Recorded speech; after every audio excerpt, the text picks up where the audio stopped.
najprej so Rusi rekli, ne, mi za svojo varnost, ne, potrebujemo ruski mir, torej ozemlje ruskega vpliva.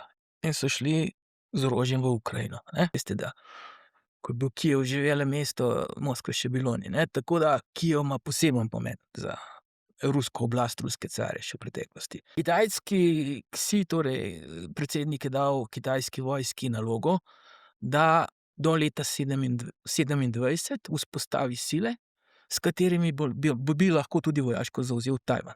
Torej, kitajska vojska gre v to smer in temu je tako, ne. Je pa tako, ne, gospodarska in vojaška moč gresta z roko v roki, ne. Zakaj vojaška moč? Zaradi seveda za tlakovanje poti gospodarstvu, ne, za boljši posel, za večjo blaginjo. In Evropa se v tej novi brutalni realnosti ne znajde. Kar se tiče mednarodnega prava, ne, videli smo, koliko je mednarodno pravo močno na primeru Izraela. Brez vpliva. Dejansko brez vpliva.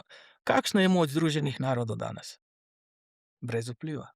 Zaradi tega, ker je glavni igralci ne upoštevajo več, ne. In zdaj, če glavni bully na šoli ne upošteva pravil, so vsi tisti pridni lahko vsa pravila upoštevajo, pa ne bo miru, ne.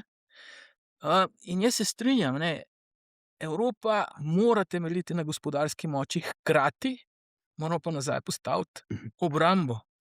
Ker veste, Evropa bo močna, povezana, dokler časa bo gospodarska blaginja.